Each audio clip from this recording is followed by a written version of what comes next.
Max hurried down the dusty road to Don Manuel's house. The housekeeper answered his knock on the mansion's impressive front door.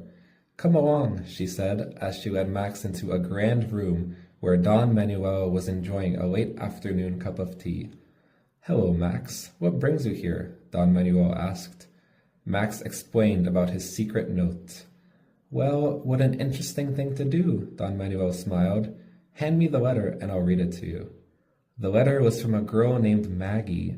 She explained that her father was the produce manager at a large grocery store in a big city in the United States. He'd found Max's note as he was opening up boxes of Chilean grapes. "My father brought your note home and told me to take it to school. He was sure my teacher, Miss Moore, who is also the school's Spanish teacher, could read it for me." "Miss Moore did, and she thinks you might be about my age." "I'm 10 years old," Maggie explained. "Are you 10 years old too?" Right back. That evening, Max wrote to Maggie. Then Maggie wrote back to Max. They became regular pen pals. They wrote to each other often. They wrote about school, soccer games, and other hobbies. They wrote about what they'd like to be when they grow up. They wrote about the weather, where they lived, and how, when it was summer in South America, it was winter in North America. They even wrote about how bothersome little brothers and sisters could be. Don Manuel was always glad to translate for Max, and that's what he was doing one day when there was a loud rumbling sound, and his big house began to shake.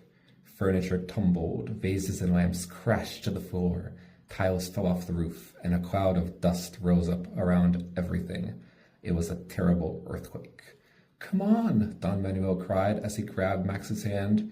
Together they ran out into the garden, dodging falling parts of the old farm mansion. "Here, hang on to me," Don Manuel yelled over the din of the quake, trying to stay on his feet out in the middle of a large lawn that was heaving up and down. "You'll be fine. Just hang on. This shaking is sure to stop soon." In the distance, Max could see his pony running down the dirt road towards home. He wanted to run home too, but Don Manuel said that wasn't a good idea. Debris was still crashing down everywhere. "Stay right here until the earth quiets down," he told Max. "It won't be long." As soon as the ground seemed to be moving less, Don Manuel said, "It's okay to go on home now. Your mother is probably worried sick. Hurry! Just don't get near any of the farm buildings in case more tiles fall from the roofs." Max reached his house in record time, just as his father was returning from the vineyards. His mother and sister, who had been at home during the whole horrible earthquake, hugged them both. They were all very happy to be together, but still badly frightened by the force of the rumbling earth. The next day, Max learned that his school was closed because it had so many broken windows and large cracks in the walls. It would take weeks for the needed repairs to be made. Since the earth was still trembling and moving now and then, Max was glad to be home. After a while, the quake became only a scary memory, and Max went back to school. "There's a nice surprise waiting for you here, Max," the school principal said as he pointed to a pile of boxes outside Max's classroom door. "These are all addressed to you and your classmates."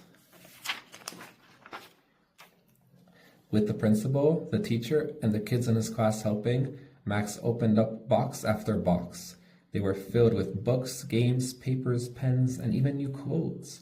In one box, there was a picture of his friend Maggie and her classmates, along with a short letter. "Hi, Max, and hi to all the kids in your class at school. We hope none of you got hurt in the earthquake. When you have time to write us, we'd really like to know how you are and what it was like. In case your stuff got wrecked, we're sending you some new stuff from your faraway friends."